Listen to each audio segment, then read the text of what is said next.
know and how they. That-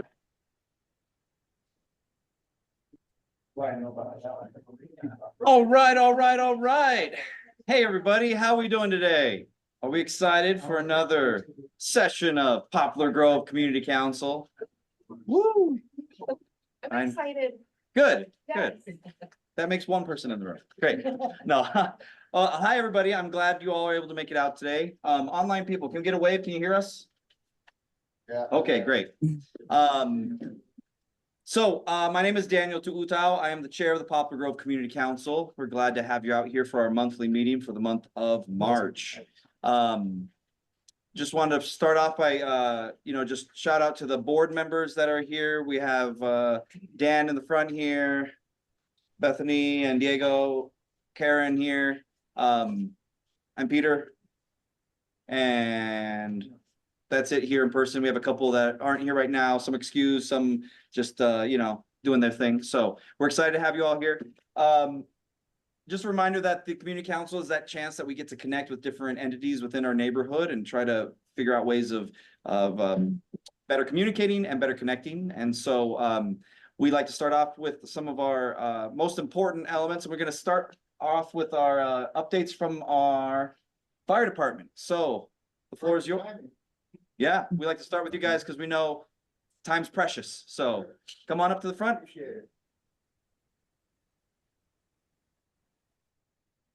Well, thanks for having us. We love coming to the community council meeting, just like that we can get out and actually talk to the people in the neighborhood and say hi.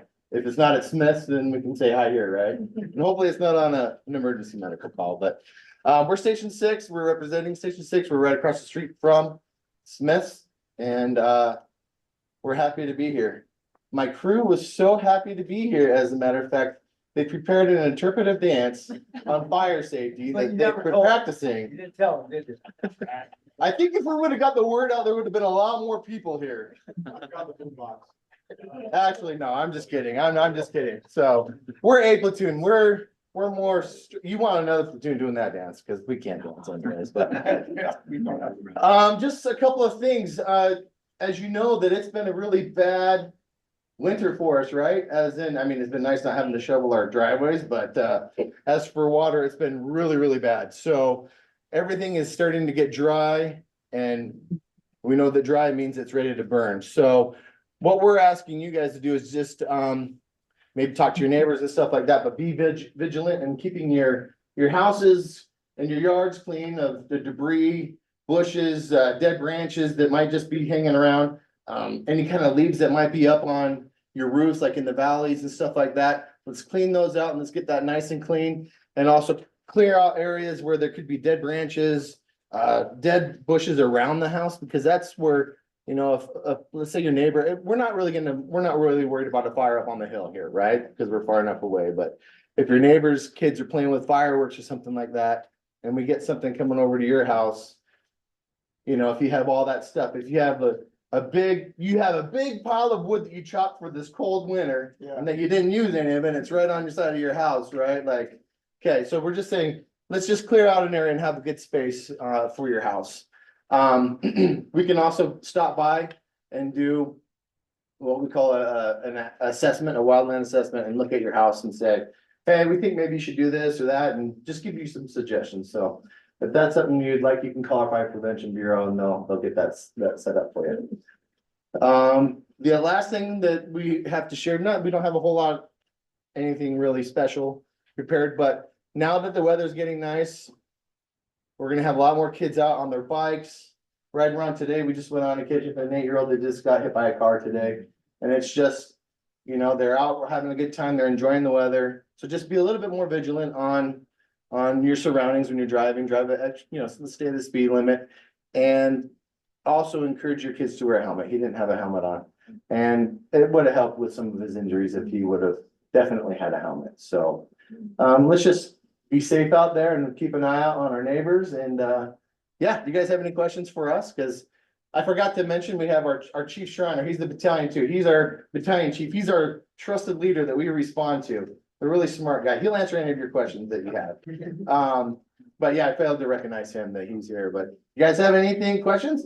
Just a question on when the fire hydrant on the corner of Post Street and Fifth South will become active again. Or I'm not sure. We can figure out. What do you mean when you say become active? out of service. This has happened in the past too. Out Okay. of service sign, and then when they fixed the water in the street the last time, not the time that just did, the hydrant worked again, but they fixed the water in the street. But the hydrant has still got the out of service sign. The little black ring on that, on Yeah. Fifth South Post Street? We'll check that out and we'll get that figured out, so. It's closest to our houses. Yeah. Oh, right around- Well, yeah, I guess that makes sense why you would be concerned about that, And okay, it's right by the park Yeah. too, so you know. okay. What was the address again, ma'am? Fifth South. And Post Street. This Southern Park, we actually marked it out as out of service last year when we did. When we checked them. Right. I'm not- So I don't know, we're actually gonna, it's also another thing with that, we're gonna be checking our fire hydrants this year. We're not sure whether or not the city is gonna say, hey, you're just gonna check the hydrants and make sure they work, but don't flow any water, because it's already a bad water season, so you're gonna be seeing us out checking those fire hydrants starting in April. So if you do have any hydrants kind of like that, and if you know, you can call 799 fire, and that's the phone number to make any kind of complaints or suggestions for that. So we'll get that worked out. So I'm guessing if it's been since we did our thing that they fixed it and just haven't taken that off, but And it's happened in the past too. I mean, okay. it's not just this time, but a couple of years ago, it went through that same cycle. I just think they just don't want your houses protected, I think. We need to go check it and see if it's. Yeah, we'll check it and see. It was good. But if they came out and fixed it, I would say, but we'll get it checked and we'll make sure that that's good. And if it's not working, we will let the water department know. So. Any other questions or comments or suggestions about dances? I always have a comment, cheatgrass, that, you didn't mention that, because we never had any snow. All that cheatgrass is still, the stuff from last year is still standing up yay high, not just up on the abs and up Ensign, but right in our yards, I see a lot of it, so that burns really fast in a wind and it just lights Yeah. your bushes on fire. So if you have that in your yard, we suggest you trim that up. And if your neighbors have that, we'd suggest you talk to them and say, hey, this might be a good thing to knock it down and make it so it's not a hazard for that. So, That's all, thanks. yeah. Great, thank you so much. All right, thanks. Thanks for Appreciate coming in. it. And if you guys have to take off early, feel free to grab some pizza on the way. Or stay as long as you'd like. So, awesome. Next we have up, Detective Oliver in person. Not a voice out of the ether. I'm gonna steal your desk here. We're gonna bypass questions because I know you don't have any or concerns, okay? Just kidding. Couple things. We have this survey. We really want you to fill it out. It's a strategic plan survey for the police department. It ends next April 6th. Okay, I looked at the stats today and I'm not comparing this with the east side. But Sugar House has more than the whole west side combined. Building, so even know about it. it's on the website on your website. On our Facebook page, and which is on our website. So I'm gonna leave these here. Please fill these out. I don't know, it was like a consolation prize, like, be nice to have. Yeah. Well, if you can say like at least I will. Sugar House has more than you, like, I don't. No, No, they filled out more surveys than the west side. So that's where, yeah, Can you confirm if that survey's on Chief SLC? I don't know. Oh. It should be, if not. Right. So this is the survey for the neighborhood. We are doing a survey internal too, but I got you guys the right one, so you won't have to do the 500-page one. No, just for the neighborhood in general. So it's a community survey. Oh. We have our own internal survey and it's like 100 pages long, so this one's only like 5. So we'll do the, Yes. yeah.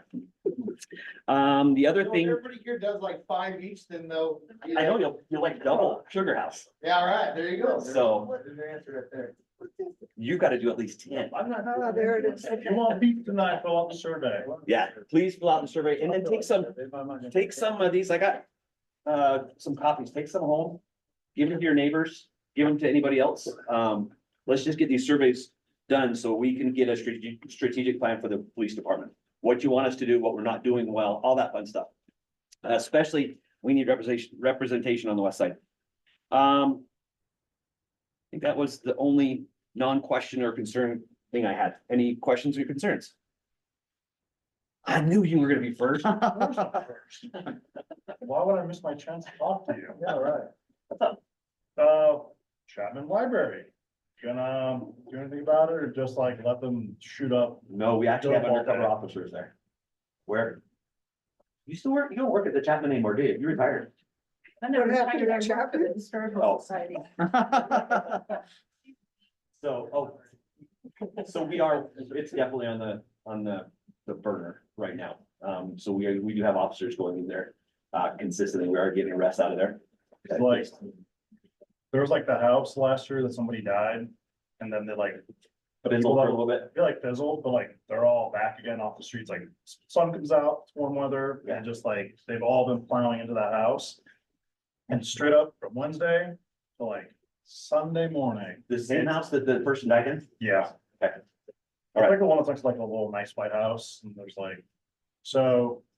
It's just like, it's shameless drug trafficking, like I sit on my porch drinking coffee and I'm like, oh yeah, there's so and so, and like you can see who the buyers are, you can see who the runners are, you can see. Are you seeing Nothing. any activity unmarked, or do you see marked cars in the area at all? Not really, they're a bunch of just like transient people on bikes. Okay, and just to warn you, that some of those might be undercover officers. I don't know, some of these guys have really bad like fentanyl backs, I don't think it's your officers. You will Yeah. see, we have had some amazing undercover officers and they're still working. So you, honestly, I've walked into the precinct thinking, who let this guy in? And they're officers. So just be aware that they are some in the neighborhood. So just be aware of that. But yes, I will put that back out on the beat. Anything else? Well, just following up with Tim, so there must be a lot of drug trafficking going on between the library and the Folsom Trail, because along 200 South, there's a lot of activity that looks like it's going on as well. Yeah, from 200 South, the Archuleta Bridge, North Temple, there's just a big, Lot of like I don't even know what you call it, like a race course, basically, the drugs are going on. Yeah, and we are hitting it. So you know, there's multiple arrests every day off of those locations. Yeah, we see it. It's just they're getting out of jail quick and they're going right back to where they know they can make some money. Keep an eye out on like that, the wetlands, there's like. Nine that line? big, yeah, Yeah. like the 9 line, there's like a big tree like in the wetland where like, there was one I was walking my dog and there's literally just like 7 dudes bikes just standing around in like a circle, like talking, and I was like, these are all, unless they're all officers, I was like, damn. The one good thing about that is we do have the green space squad now that are on bikes and you'll see them on the trail a lot more than normal. So we do have some dedicated officers to the bikes and parks on the west side.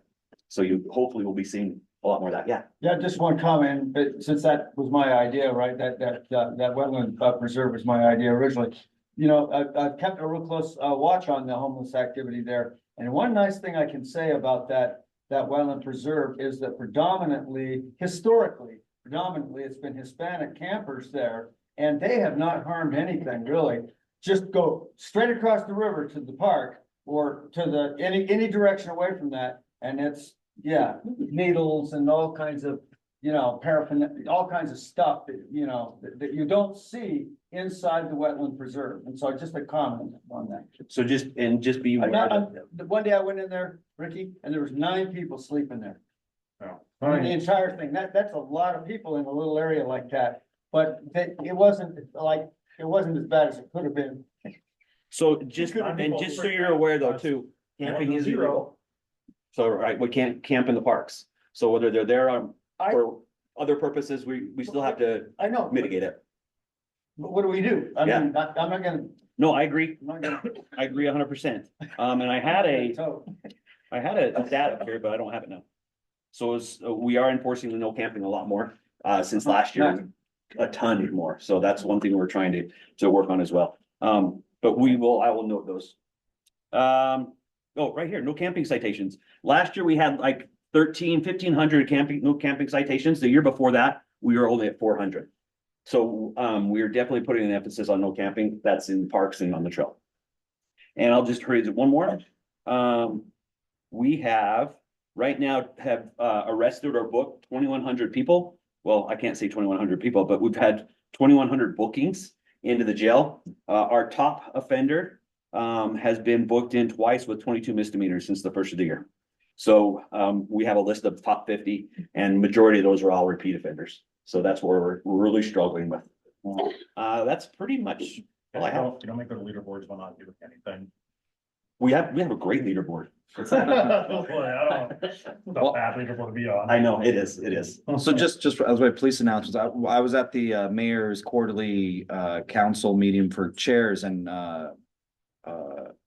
Chief Red had mentioned that we're finally staffed as a police department, almost once the training's done. Yes, and we've actually been given 15 more officers than normal, because I think it's been put out, because we're putting a precinct out in the industrial area.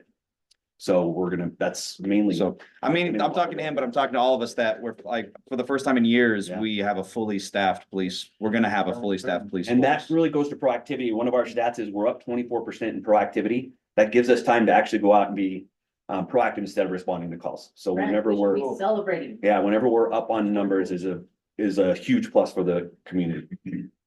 Great. Yeah, But thank you. If you have any other questions. How far out is like your precinct covered? 70, almost to the Saltaire, but not quite to Saltaire. Goes west and then 21%. Great. So thanks for coming in. Yeah. All right. I don't think we have any of our legislators here. I'm sure they're just like recouping after a brutal season.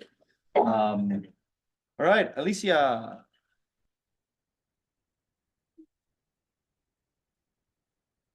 I don't need a microphone, right? No, I don't. Okay. Good, because we don't have one. Yeah, it's like-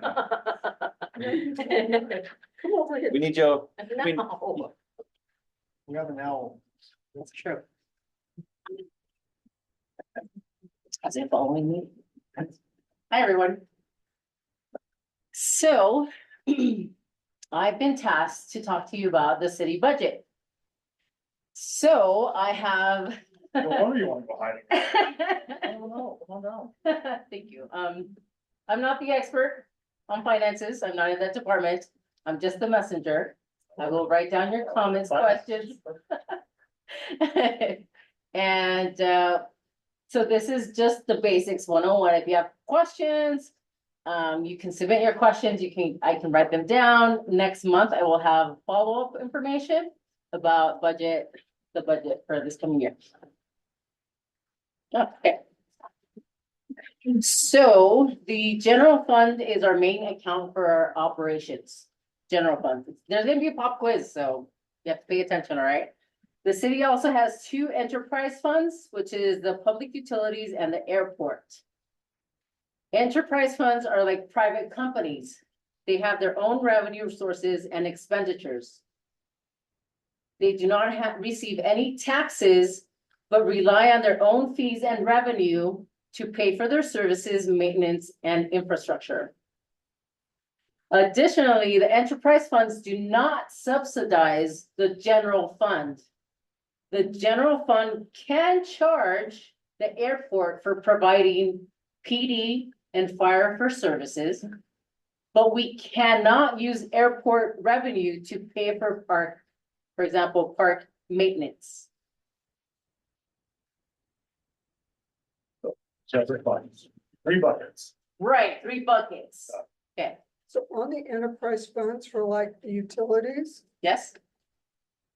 are the utilities employees paid through the enterprise funds, or is that out of the general fund? Great question. I'm not gonna answer that because what if I give you misinformation? So I mean, I'm just curious. I would say so. But you know, unless someone knows, yes, the answer is yes. I'm so glad you're here. Okay, great. Okay, so so the majority of Salt Lake City's general fund revenues come from sales taxes, which are an unpredictable source of funding. It's based on how much you shop. They fluctuate with the economy and consumer spending, causing revenue to vary from year to year. Property taxes are the most stable source of revenue, so those are the 2 sources. What is it? Sales taxes and property taxes in your homeowner? Mhm. Since the city Since the city and other taxing entities like the county and the school district gather the same amount of funding every year, as shown on the slide, the general fund is composed of roughly 39% from sales and uses 29% of property taxes, making these two the largest sources of revenue for the city. You may notice changes in your property tax bill year to year, as they are recalculated each year to generate the same total amount of revenue for the city. To increase the amount of property taxes gathered each year, the city must go through the truth in taxation process required by state law. Does anyone know what truth in taxation means? It's where we can complain. I'm sorry, what? It's where we can complain that we're raising our taxes. Okay, so truth in taxation basically involves input from city departments, the community, and recommendations from the mayor. And so there's transparency there, right? So right now we're trying to get you on board with the process so that you all can give input by May, I believe. I'll tell you in a minute. Okay, next slide. All right. So when you spend roughly $11.75 in Salt Lake City, you end up paying $1 in sales tax. So here's the breakdown for every dollar that is collected in sales tax. Notice that half of this dollar goes to the state. The city gets 23 cents for every dollar. There. Which means that for every dollar collected, 11 cents goes to the general fund. 6 cents is dedicated to funding our future, and the other 6 cents is dedicated to Capital City Revitalization Fund, which is for the downtown entertainment district. Now, the city does not receive the full amount of sales tax collected because a portion of the revenue goes into a larger state distribution pool and is shared with other cities across Utah that have fewer opportunities to generate sales tax locally. This obviously hurts, Salt Lake City's economy, but it helps smaller cities like. Nice. Like, there's no price. My taxes went up and I don't care about price. Okay. So next. All right, so this visual shows how the general fund is distributed across city departments and how the total revenue adds up to support the city's operations. So notice that nearly 40% of the budget, well, it's not all together, but is dedicated to public safety, with 20% goes to the police department, 11% for the fire department, and 2% for combined emergency services, such as the 911 call center. While my role is part of the 1% of the general fund allocated to the mayor's office, which is, I think, is like that sliver or something. Okay, moving on. The mayor has a lot of things to consider when putting together her budget proposal, similar to the decisions that you all make when managing your own household budget. Just like how you've been hit with inflation when making decisions at the grocery store, the mayor will be weighing some tough choices. So for example, youth and family programs. Federal funding has been lost this year. Should the city step in to fill the gaps with local funds or let these programs sunset? Public safety staffing. Should the city keep police department salaries competitive to retain officers? Or risk losing them to other cities as our population grows? I mean, we're all hurting on money, so if they want to go compete somewhere else, they could. So I'm assuming they need to buy heads at some point, so they can't leave. Okay. All right. Thanks to the officers. Okay. So hopefully you have this slide posted on your website or wherever you want to share it, or you want to take, We'll put it up. Okay, so keep in mind, this timeline, as we head into budget season, we're already in budget season. There will be multiple opportunities for you to engage and provide feedback. We'll be back with more information next month, or actually in May. The timeline for truth in taxation typically happens in August. Truth in taxation is a law that is designated to make property taxes more transparent. So homeowners and taxpayers know exactly how much their taxes are increasing and why, ensuring local governments can quietly raise taxes without notice. Cannot, actually, not can. Let me repeat that. Truth in taxation is a law that is designed to make property taxes more transparent.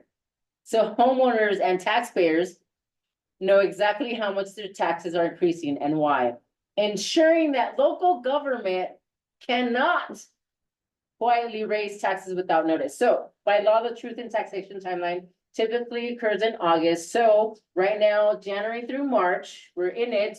So the mayor is working closely with city departments to gather information, prepare the budget. This is the planning phase that we're in. Okay, in April, the mayor reviews feedback from all departments and finalizes her recommendation budgets. This is when she decides how resources should be allocated across the city. Now, first Tuesday in May, that's where you all come in. Well, actually, yeah, the mayor submits her budget to city council for review and then starts reviewing it. And city council holds at least 2 public hearings. You participated in those?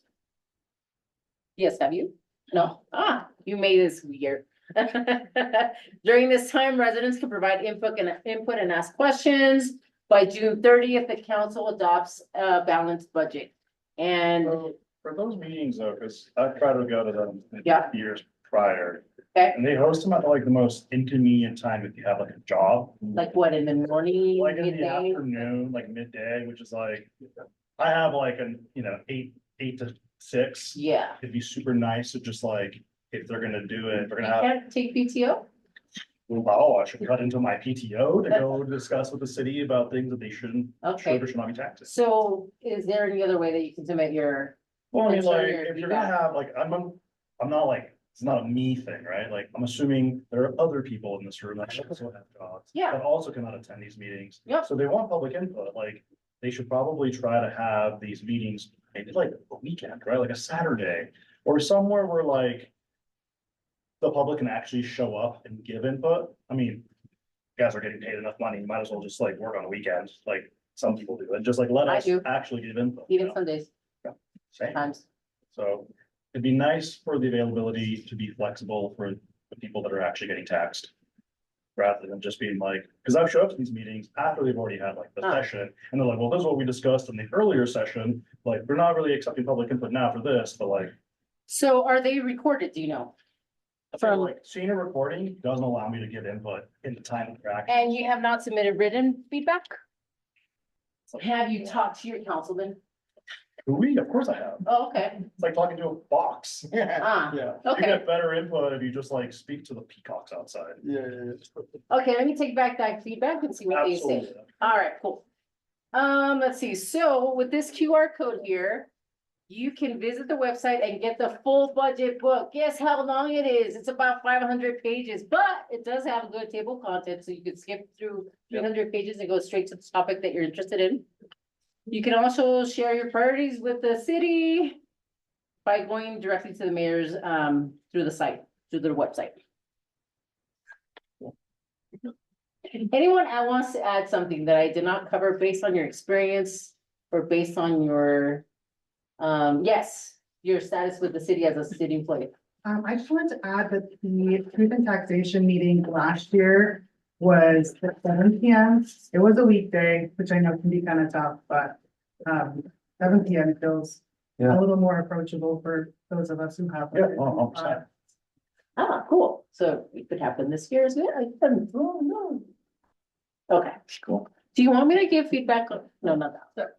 I left those in because those are two things that are. Oh, okay. Ongoing. Oh, sweet. Can you Yeah. do that? And then what else is there? So if you didn't know, there's art installation that's happening right. Tomorrow night.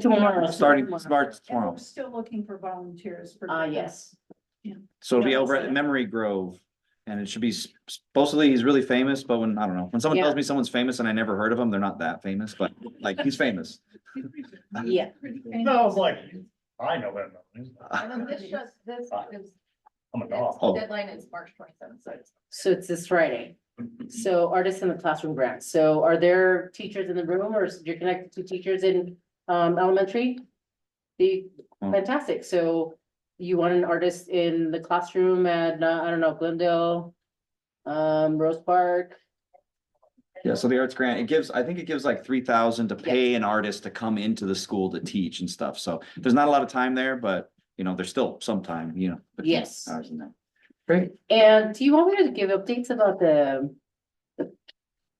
CIP? grants, Just or- high overview, just the, so I reached out, we mentioned recently about the CIP grants for Poplar Grove Park. There's one for the tennis racquetball courts as well as for the basketball court.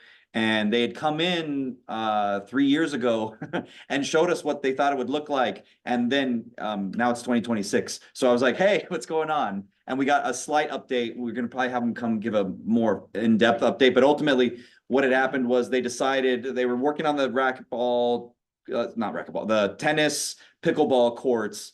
And then they got a second CIP to extend the basketball courts, and they were almost like getting ready to do stuff here, but then they found out like the zoning wasn't correct. They have to do some other stuff to the court, and they combined them both together into one big project, and that should be moving forward. We'll get them in, but I don't know.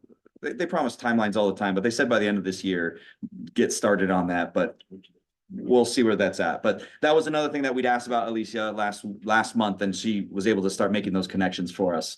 And Tyler from whatever should be coming possibly next month to come give us maybe some more updates on how that's going. Oh, there's the deputy director. Great.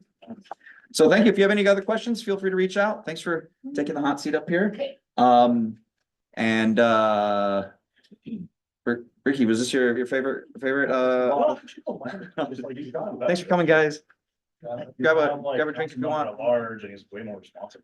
Um, So like going from 0 to like Great. 2 isn't a lot. so I see online we have so now's the time where we I sort of made one slide for all our partners. NeighborWorks, Unity, Sorensen, Unity Center, Neighborhood House, Other Side Village, Salvation Army, and I guess this would be a good time. We haven't really met you guys yet, Majors Bolton. You wanna, we have you on the screen so we can see you here. Hello. Is there anything going on with the Salvation Army that you want to fill us in with or introduce yourself or anything? Well, this is my wife and I, Robin and Keith. We're the new Salvation Army officers here in Salt Lake City. And you guys have probably seen that there's been a little bit of movement on 400 and 900. I haven't got all your lingo down just yet, but Fourth and ninth, yeah. 4th and 9th, where we've taken out some of those properties, and we're working on some plans to move forward with hopefully something great for the community in that area. But yeah, we're just trying to get our footing in the community, and yeah. So we Awesome. have a couple events coming up. We have our Easter events over the Easter weekend, of course, a Friday night service, Sunday morning services. But we also have a gala coming up on May 12th. And so that's something, that we're doing just to get some more funding for our ongoing programming. Okay, great. If you have any of that you want to email over to us, we can try to put that into our monthly update newsletter that we send out after the meeting. So thanks. Yeah, that'd be great. Thanks for having Yeah. us. So, do we have anyone here from Neighborhood House? She just walked out. Any updates from NeighborWorks or Sorensen, Other Side? Great. If, neighborhood health, I think we're like storms and There she like is. taxes right now. do we have any neighborhood house announcements? Sorry, walk. Of course, yes. And introduce yourself, please. Yes, I am Brittany Proctor. I am the new community engagement coordinator for Neighborhood House. I was just hired last week. So here I am. I'll be with you guys every time you're here, so I'm glad to be here. So obviously I work with volunteers, I work with our partnerships, work with getting our events going. So we do have a couple of positions, hiring positions for Neighborhood House. We need to get our garden going. So we're looking for a really good gardener who can be able to recognize our plants and shrubs and things like that and know how to care for them. Get that ready. And then that's a temporary position. And then another temporary position in the summer to keep the garden going, right? Flourishing. So just know that those opportunities, if you know of anyone who specializes in gardening, knows all those wonderful things, you can get a hold of Jenny. She is our IT and operations director, and she's taking care of the garden. Her email is jenny@nhutah.org. Okay, jenny@nhutah.org. Okay. So volunteer opportunities, we are going to be having our family fun night, April 16th. It's going to be our spring carnival. We are super excited, going to be having a carnival here in our gym space. Just having a wonderful celebration. We'll be having an Easter egg hunt as well. So we need volunteers from 1 to 2:30 to help prep those Easter eggs, get them all filled up and put them out in our playground area. And then from 3:40 to 6 o'clock, just general help with the games and activities that we'll be having for the families. So if you're interested in volunteering, please contact me. You can always, I have these little flyers, you can take one. I have a QR code where you can go to our website and sign up for all of these wonderful opportunities. Okay, and there's a lot more volunteer opportunities here at Neighborhood House. So I'll be here till you guys leave. So if you have any questions, just please come to me and ask. Okay, thank you so much. We're glad that you're here and that we're able to offer this space for you. So thank you very much. Just so FYI, I am new to Utah. I am originally from Oregon. I just moved here a month and a half ago. So I am learning about this dryness. I'm a raisin now. So anyway, but it's been great getting to know this community, really getting to know Neighborhood House and everything that we're doing. And what you're doing. I mean, it's just incredible. I love being a part of this organization. So thank you very much. Great, thank you so much. Fisher Mansion. Oh, it's so beautiful. Yep. You have that little thing from the city. Speaking of the city and finances, so. The budget thing? No, this is fine. So the stabilization, this little picture right here is way old now. Yeah. If you've gone past the Fisher Mansion lately, all the scaffolding that has been around the mansion for months is gone, except for at the back. And these are the things that have been done. The center core drilling, what that is through inside of bricks and things. You're never gonna see that. By doing that, they're able to pull the walls and floors together and actually the roof as well. And that's what's gonna keep us safe during earthquakes. They're also working on the stone pavers that are underneath because they're working on the foundation. So those things are all done. You'll see more additional window protection just so that we keep the windows that are intact safe. So if you've gone past and it looks like it's more shuttered, it's just for protection.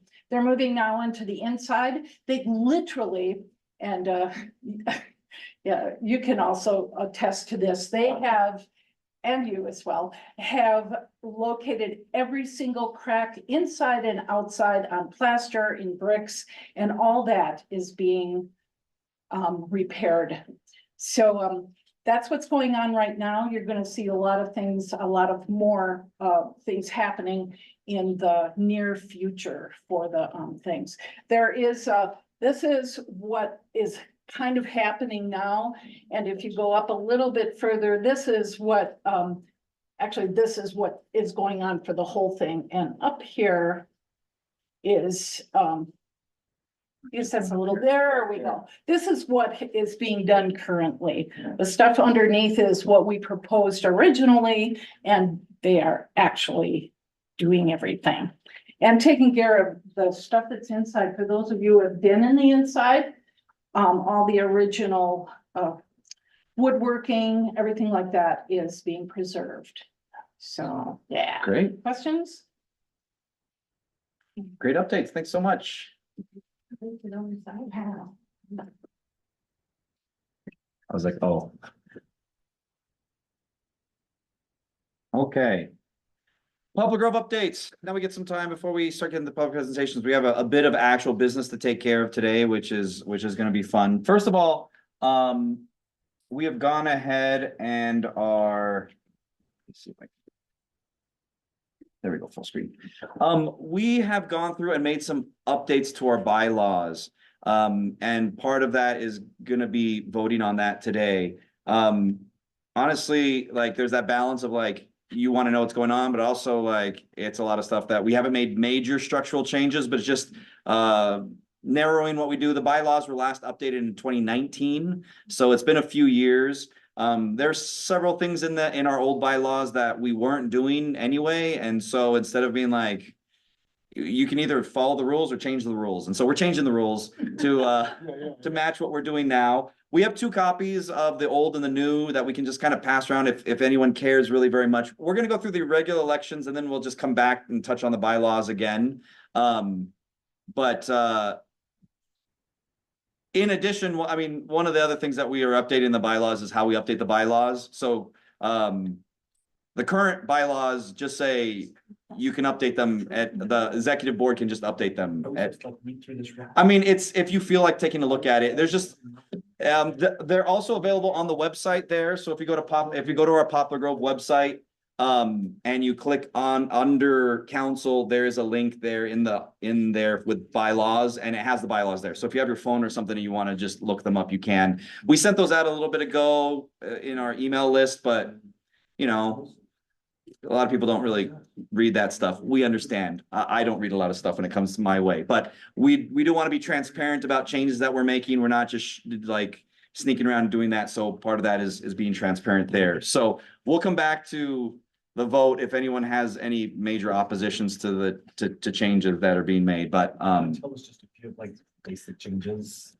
yeah, a lot of it was just sort of rewording. I guess, Dan, you want to? Well, I just want to make a quick comment in how we did it. You know, the neat thing is that Daniel, you know, utilized AI to go through the thing and quite frankly, we'd ask a question, or he would, relative to any issue or any line of bylaw, and then AI would throw out like 3 or 4 recommended statements or comments, and we go, oh, well, the second one, that's us. And so, and the other ones have no bearing whatsoever. So we moved through the document really amazingly quickly. I was very impressed, Daniel. Well, it still took a couple hours. So I've done that before and it takes days. And so AI was amazingly effective in making us more effective relative to who we are, like he said before. yeah, let's see here. Yeah, I mean, there's just a lot of little tweaks. There's inconsistencies with like term limits not term limits, but like with specifying membership, a lot of it's just sort of editing changes, no main structural changes. All the terms are staying the same, like in terms of limits of how long people are serving. What our mission didn't change at all. It was a lot of the technical stuff in terms of how we manage like the board membership and that kind of stuff. And some of the duties were in there. For example, we had certain allocations saying that, like, let's say the secretary was going to keep detailed minutes was in there. And we don't keep detailed minutes. We keep general track of decisions. And so we changed it to say the secretary is going to keep track of general decisions. So some of those kind of things in there. There was a little bit about when someone would be taken off the board and it was not really clear. And so we weren't following that anyway. So we just got rid of some of those things. Yeah. So kind of high level adjustments to there. So with that said, we'll come back to that. If there's comments, we can have that at the end, but we do, these are from, the bylaws that we will be going to.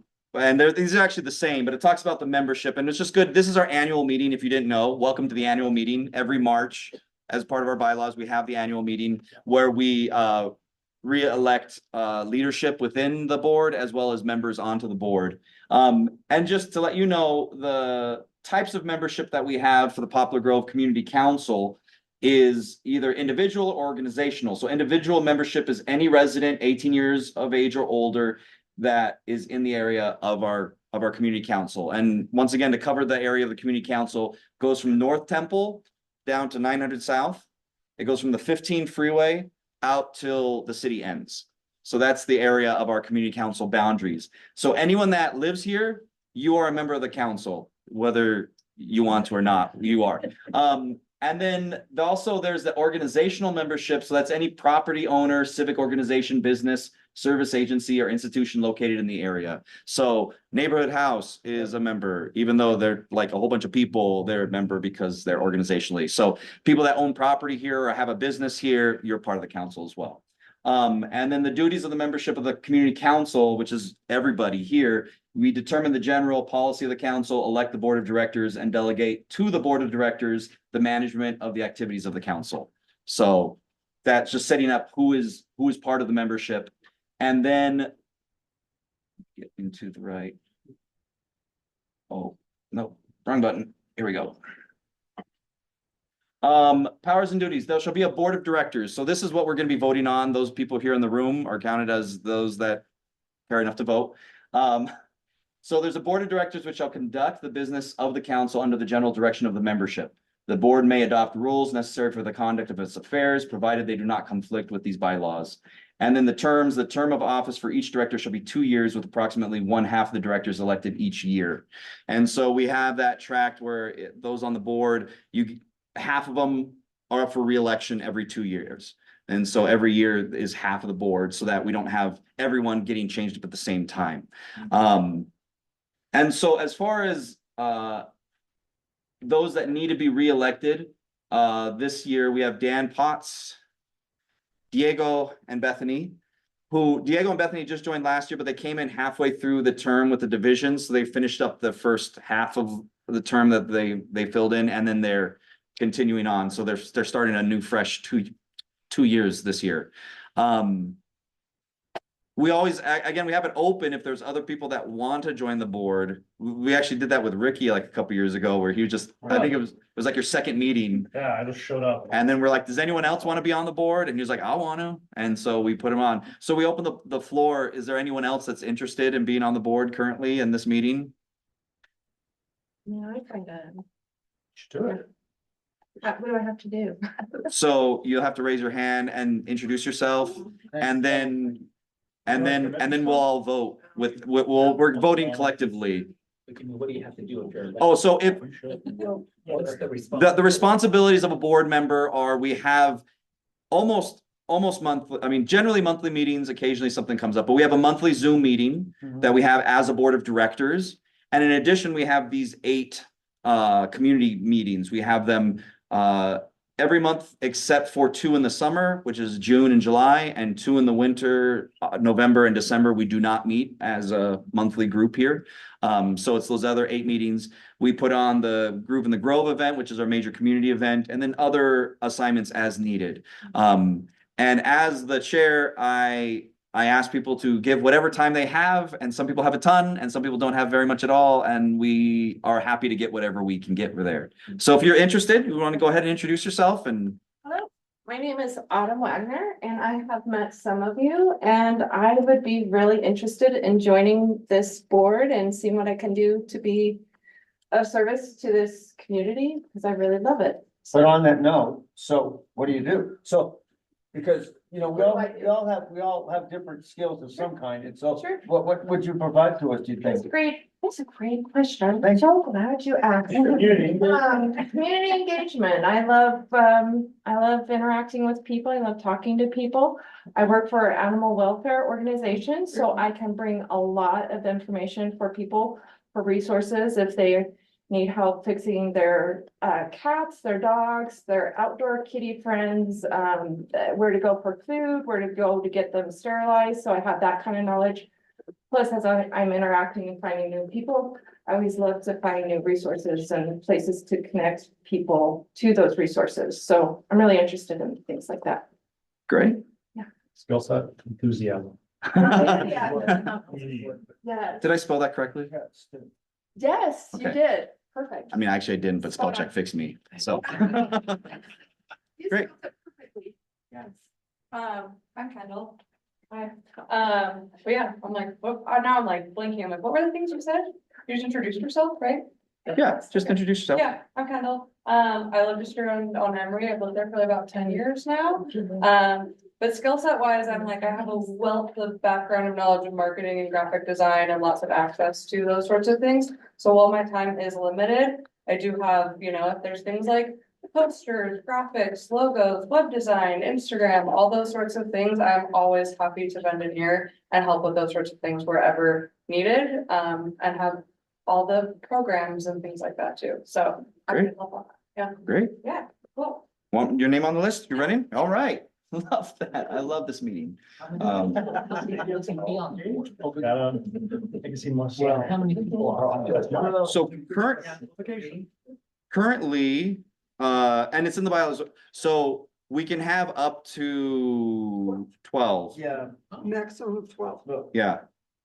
And so we currently, how do you spell your name, Kendall? It's KNDYL.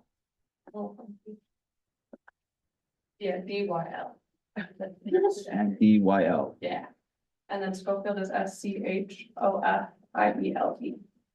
There you go. All right. It's like mine disaster. Yes. I'm sorry to have to make sure that. Yeah, Because of these two, I have nothing to. Except I just really, I live in the neighborhood. I want to get more involved. I feel like this would be a good opportunity to learn more about the neighborhood. I smile nicely and I'm a little bit talkative and I'm just getting involved with a lot of things, so. Yeah, you are. Love to be. I swear, we run in the same circles now. I see you all the time. And I really do have skills, but compared to what these two said. your last name? Washburn. We're not. All right. Oh, yeah, I'm running for House District 20. Hello. Also, running. I don't know if there's still space to throw in, but I'm interested. Sure. I just moved in last week. My name is Ben Kaiser. My wife Andrea and I just moved into 916 West Fifth South by the tot lot. The new house? The new house, yeah. Yeah, so I don't know if that's bad or if that's good. I don't know. We'll give you a hard time. All right, can you- Kitty corner from you. Oh, You met Well, Paul. they live. Oh, yes, I did meet Paul. Yes, they do. And you live around the corner. Oh my gosh, I need to meet Yes. Paul. Yeah. That's one of the reasons why I came. Yeah. But I'm a school teacher. I work down in Canyons. I'm a 7th and 8th grade social studies teacher. Sorry. Oh, you should be sorry, yeah. So something I bring to the table is the youths. I know what these youths are up to these days. I met a wonderful 8th grader who lives across the street from me last night. And I think he was happy to see that there was a teacher that had long hair and a mustache. So yeah. Is there a question for me? Yes. So is there some language that, I mean, I'm not up to date with the language on youth, so what do they usually? Oh, I mean, it's 6, ever 7? changing. Well, 6, 7, so what happened on January 1st was what's called meme death. And so all the old memes died. And then they started policing each other, like some kids started doing this and then some other kids started doing that. So don't say that anymore. It's dead. And you're gonna get, the youths are gonna know that you didn't respect the meme death. Okay. Yeah. So they're watching out. So anyway, that's me. I'm happy to be out here, so. Great. No, oh, KISER, no A. I'm not an imperialist. There we go. I was waiting for that. I see. Do we need to introduce ourselves to, or read this good. Well, now that we have other people, why don't you guys get up and introduce yourselves too? No, or separate. All right, so I'm Diego Pardo. I've lived in the neighborhood, what, 4 years now? Set of skills, I'm a software engineer. I don't know, I haven't seen really come up handy, but in case if we ever need software, I could help with that. Nice. So yeah. And I'm Bethany Pardo, he's my husband. And I'm currently the secretary, so I guess that's my skill. My professional skills don't really apply here. I'm a speech language pathologist, but I got most of the people. Wait, I didn't hear that part. What? I'm a speech language pathologist, but that doesn't call me on the Say that board. 3 times fast. I can help you do that. Yeah, most of you are here, you got an email from me, so. Yeah. Luckily. And I guess I have to introduce, I'm Dan Potts, I'm the nature guy from on the west side for many, many years, and I taught some classes. These guys took my wild foods foraging class. It's you gotta take that class this year because it's gonna be even better. It is every year we eat better and better foods. This year we might even eat some fish, so anyway. Well, and I need to be honest, the real reason I want to be on board is that I want one of those shirts and. You gotta help in group and growth, get one of those. You gotta earn your feet first. I got you, Karen. Great. So I'm just double checking the bylaws. We're fine. Um, Are you gonna have to eject somebody? yeah. Well, I'm seeing if I need to change the laws. And it actually, the bylaws say that Just eject Jason, to let him know. that it will have the officers of the council with 3 to 12 more. That's correct. So we can have up to not 12, but 12 more than the officers. Correct. So okay. So that could be up to 16 in there. So We're okay. We have this many people interested. No. Well, That's a good sign. I've been Good sign. around longer than anybody, and I can say that, I'm aged and decrepit, but I can say that you can never have too many people because so many people are not gonna show up to that meeting on Sunday evening. Okay. I'm sitting right here. My point is that with all these skills, it sorts itself out for us, and so it makes it a lot easier for the council, so. great. Can't have too many people. Yeah, and I was just double checking, the numbers, because we do have a couple members that we'd like to express thanks to. We had Sierra and Lucia, who had been on the council for the last few years, who they're up for re-election this term and did not want to renew or run again. So there were some openings as well, which is good. And so just want to double check. 2, 4, 6, 8.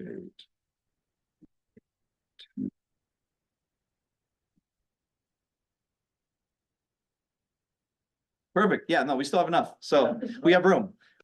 I just don't want to like say you're in and then later be like, oh no, we broke the rules. Or we should change the rules before we get there. That's why we're doing this part before we're doing the bylaws. Is there room for more? I'm out of there. There's still room theoretically for possibly 1 or 2 more. Yeah, does anyone online want to join? And just totally side note, I didn't read the note, but when we were talking about budget, Andrew Johnston did chime in to just mention that those afternoon meetings are not public comment meetings. The public comment meetings that they have. So they film those and you could see them, but you wouldn't be able to make comment anyway on that. So I was just talking about comments. I did not see any other people online that wanted to run. But I did want to acknowledge, we do have Jordan Franson on there and Ricky, who are 2 other current board members that weren't on when we first introduced at the top. So that's some of the team that we have there. And if you want to see, again, just putting into our current board. Yeah. These are the current, we also have Jason Seaton. Tony has like a new photo to send you. Yeah, if you have new photos, send me that. And then just putting on blast the 2 members that still have It's his fault. okay. We have nice headshots. I'll send them over. So with that, everybody, thank you for those new people that nominated to get in there. We need to vote. We need to vote. And I think we'll just vote collectively on everybody. We don't need to individually vote on people coming through. If someone feels really strongly that one of these people should not be on the board, they can say. But we'll just do a collective vote. All in favor of these people being either reelected, the top three, or newly elected bottom four, please indicate, show some symbol, give a hoot. Woo. If there's anybody opposed, online, anyone opposed? I see head shaking, like the thumbs up. Jordan's thumbs up that he's opposed to everybody. No, he's. Great. So welcome to the board, new people. Well, make sure we get your information so we can orient you after this. With that said, we have a quick election of officers and their duties. We have 4 main officers. We have a chair, a vice chair, a secretary, and a treasurer. 2 of those are every year renewed, so they're 2-year terms and the same as the other one, so that we don't have full shift over.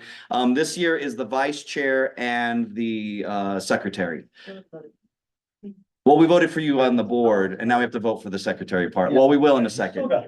So for the vice chair, Ricky has served as the vice chair for the past 2 years. Can you believe it's been 2 years already? I can't. Yeah. I have gray hair now. The vice chair assists the chair in the performance of the duties, preside at meetings in the absence of the chair. Basically fills in. That's what I have to do when Daniel's in Hawaii, for those that remember. If you ever saw me sitting in the front, that's why. Yeah. Or sometimes I was up there too, so. Yeah, or in the back. For this next 2-year term, Jordan Franson has thrown his hat in the ring to be the vice chair. Is there anyone else that's currently on the board that wanted to have that position? If not, then we'll go ahead and, there's a term for that. Acclamation. We'll vote him by acclamation. All in favor? Is that? Have Jordan. Jordan, do you wanna? Oh, no, I'm not running. He's not running, so there's. I love the concern, guys. That makes me feel wholesome and beloved. Now, Jordan wants to have it. I was like, I've appreciated everything that I've been able to do with this council, and working with Ricky's been great. Yeah. Thank you. I want to take a more kind of proactive approach to things, and so thought filling in here, serving in this capacity will be really good with that. Daniel and I have worked with each other in the past. I think we make a really great team, and I'm looking forward to continuing to serve the community. Great. Thanks, Jordan. Do we vote all in favor? Aye. Ayes have it. Anyone opposed? Great. Welcome, Jordan. Thank you. Thank you. Oh, that was the voting part. Yay. Next is secretary. Secretary maintains the official records of the and actions taken in the meetings of the council. The ensured notices are provided, and other such duties as may be assigned. Bethany has been serving for the past year in that capacity, filling in after Marissa left halfway through the term, and so she's willing to continue in that for now. And is there anyone else that wants to fight for the job to do more work? Well, so I go ahead and propose that she be elected by acclamation. All in favor? Any opposed? Great, easy. Real quick, we need to just go back to the bylaws. Just by the sake of, we need to vote for the new bylaws to be put into place. For one thing out. Sure. We went to the Fair Park Community Council meeting last month, and they're having a hearing tomorrow. They are also voting on their bylaws, and in their bylaws, they are redistricting their boundaries down to 200 south. So do we need to get a lawyer? So that's a good question, and this is coming up. Talk about those of us that live in that area. Yeah. Kind of be a part of both community councils, but because we go up to North Temple and now they're saying they're going to come down to Second South. I'm supposed to be voting on it tomorrow. I don't know how to vote because. Yeah. So can I say something about that? Please. We understand they're doing that, but they've never actually approached us ever. That's and why. said, what do you think? What is your thinking on this? And I don't think we would be totally opposed to that, but it would be really nice if they would talk to us. Right. right? Yeah. They want bulk, like, Yeah. It's gonna be between Second and. Should I make that connection or bridge that connection? Sure. I mean, I'm friends with Jeff as well. I mean, Okay, being a part of both too, I mean. I just saw him yesterday. Nan, do you have a question? As a past member of the council, I don't want to change the boundaries. I feel like that part of the city is still part of Poplar Grove. I use that section all the time. Yeah. The Folsom Trail is my trail to go into town. When I talk about this area, I talk about it as Poplar Grove. And excuse me, the Fisher Mansion is in my heart. I don't want it to go to another section. Yeah. Well, and also it's just like, yeah, a lot of nice new things are coming in that area, and it's just like, seems really convenient to just be like, well, we're not gonna talk to you guys about it, but we're gonna claim it. Like, no, that's not how this works. It's like, there's probably a legal avenue for that, but no. Approach them Well, about our concerns and say, Yeah. do we have anything to talk about Poplar Grove? yeah. As I didn't know that they were voting. This is the first I'm hearing about them trying to make an official vote. 2 years ago. Well, they made that claim, but I don't know. I didn't know that they were updating bylaws to include that. When they, I was, but I don't remember that. We talked about it right in the beginning. Were you there right in the beginning? No, I- You showed up right later? Okay, yeah, right in the beginning of the meeting, we talked about how we're gonna vote on bylaws this time, which is tomorrow. And one of the changes in our bylaws is that they're gonna extend the boundary to 200 South. We can do it again. That's not So, really. okay, comments during my rural updates during their meeting tomorrow? Yeah. About. Yeah. Or I might drop them a note to Jeff as well. We're friends with with them as well. I know it started happening under when one of the former chair was in there. It was when they started trying to do that. Honestly, and people asked us roughly about then, and basically I've been under the feeling that our boundaries are set by our neighborhood. But it's not like we have any real authority to do anything besides try to connect with our neighbors in the area. And so my personal feeling has always been, if the people that live in the section where Anthony lives, which is between North Temple and 200 South, if Fair Park wants to claim them and Poplar Grove wants to claim them, that just means there's two different groups advocating for the neighborhood to be better in that section. And I'm not opposed to that. And that's kind of how they posed it too, is it would kind of be cool that there are people that are involved. Yeah. And why can't we all just play together? Yeah, and so that's generally because it's not like we have authority to vote. Neighbor was just like, I wanna move the fence over by 2 feet, like, Right. fuck no, absolutely not. Yeah. Like, stay on your. Which is the other side, which I do see, and I do understand that sentiment of why, but again, if anything nothing has officially ever been posed to the board Nothing formal. of any way that we've heard about this. What generally that I go by as well is what's on the city council's page. They have a districting map of the communities, and Poplar Grove is notated where it's historically been. As we have been developing one, for instance, the yard, which is on the north side of Second South. I don't know if anybody from Fair Park came down and kind of, collaborated with them at all, but we certainly at Friends of Fisher Mansion, we collaborated with them when they, and as at least in my position, I always collaborated with them as part of Poplar Grove. Sure. So that would also be something that's no longer part of Poplar Grove. So I feel like. Like, I don't wanna lose our identity just because they see dollar signs and all the possibilities, like all the marketing possibilities of having this full big park and the trail and everything else, like, piss off.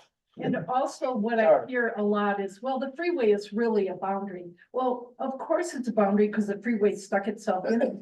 But we've always still gone on either side of the freeway as a neighborhood. So just because there's a freeway there doesn't mean it's a boundary. Well, we were there before the freeway We was there, were, so. weren't we? period. Well, this is also the old Euclid neighbor as well, right?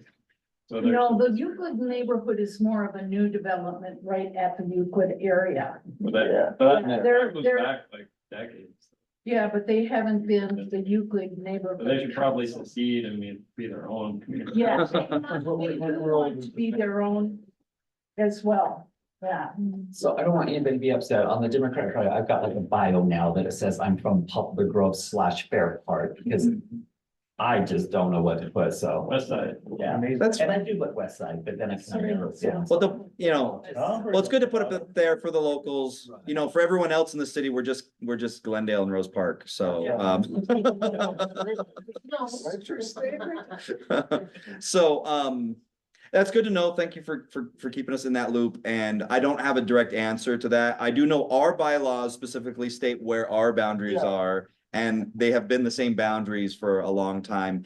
Again, when we talk about community councils, that is something that if there is a sub neighborhood that wants to then do a thing, I mean, we were part of the Glendale, right, council for like a couple decades ago. It's been a long time. It's been a long, long time since then. There's always also been a Poplar Grove group separate. from- Yeah.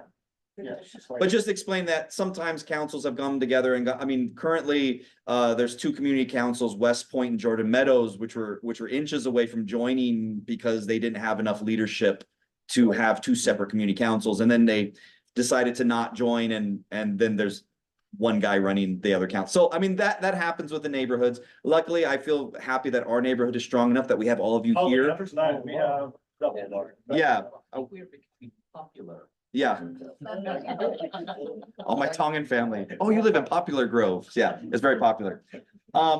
With that said, we'd like to just go ahead and hold a vote to ratify the new bylaws that has been put together. All in favor, please show. Is anyone opposed to the new bylaws? All right, thank you. With that said, we are done with all that election stuff. We do want to have a short section for an update on the mural. And so, yeah, just come on up here and. All right. Okay, so here's our sketch that I think you guys saw last time, and I was planning on coming really prepared with the new version of it, and I had a crazy week at work, so it'll get emailed out. I'm sure that we can kind of blast it out to people. But yeah, Karen and Dan have put in a ton of work on getting all the coordination of everything behind the scenes going on this, but I think we're kind of through those last couple hurdles.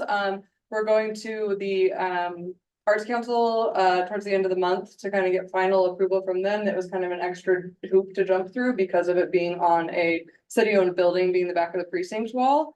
And a few things, I was so happy to see so much feedback come in on my forum. It was so fun to see everybody's insights and little sorts of things. A few things I shared that with us? Well, Yeah. that's a different one though, than, No, this is the same one. no, I know, Oh. but then the one that you were going to, bring, yeah.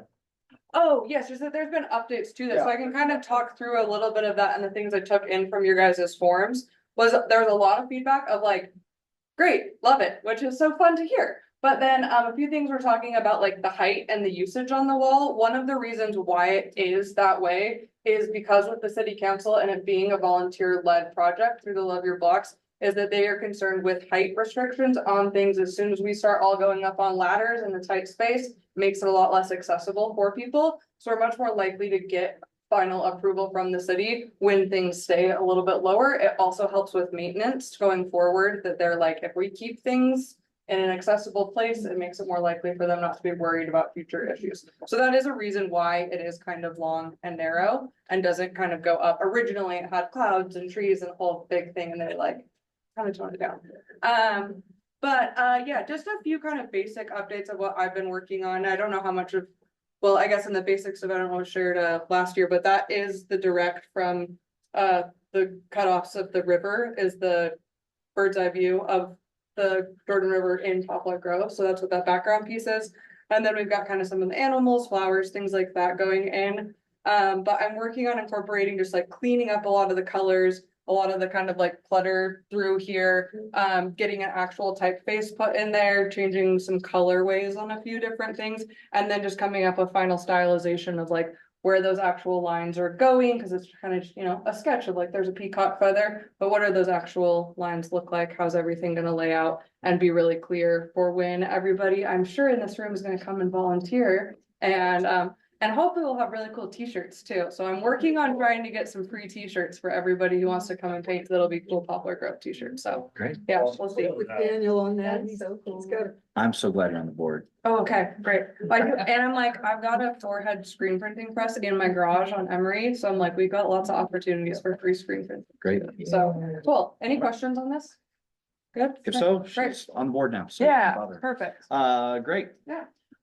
We want to just mention that the West Side Coalition is having their annual meeting next month on the 21st. It's going to be a lot of fun. A lot of groups will be tabling there.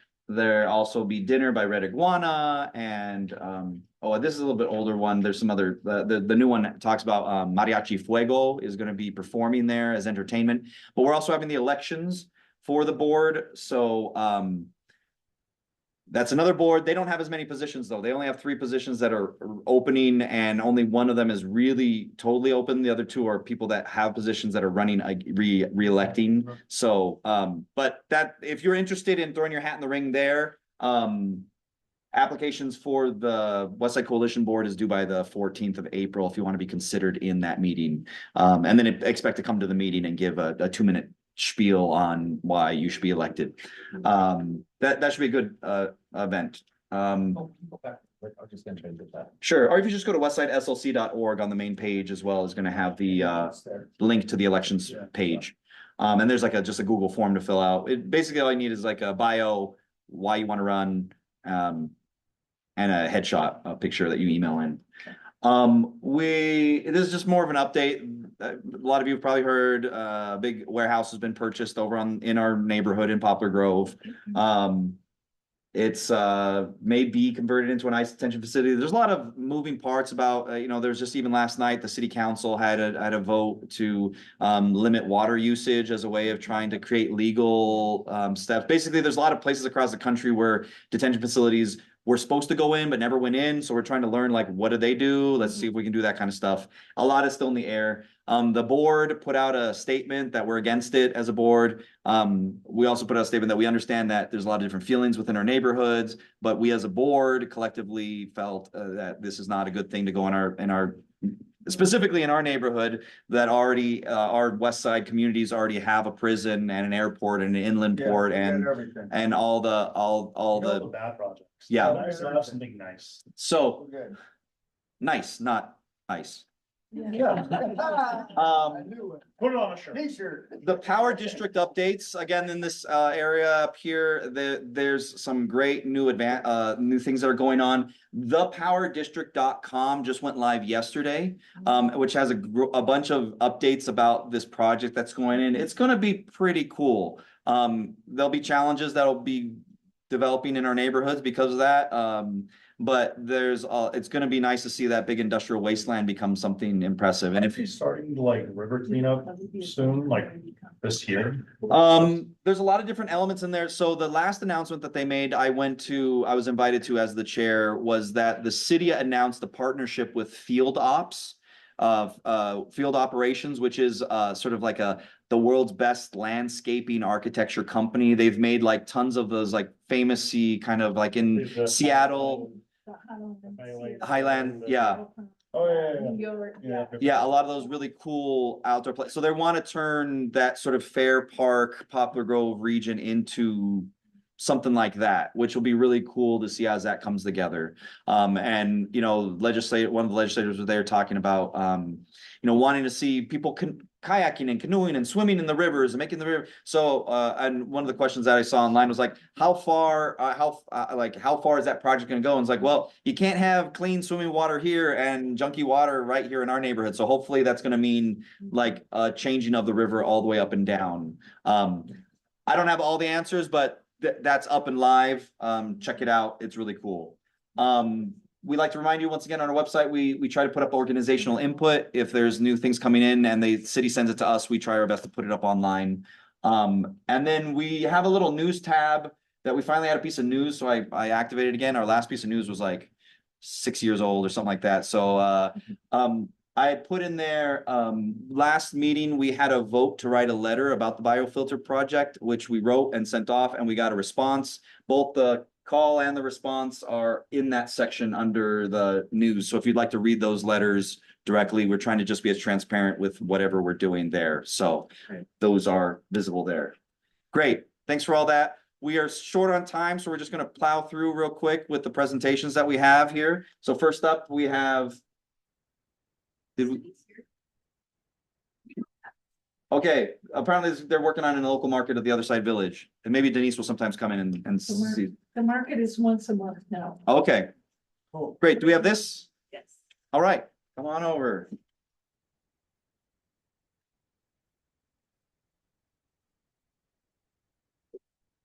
Hello, I am Mariah. I'm with the Salt Lake City Department of Public Utilities. Our utilities include water, sewer, stormwater, and street lighting.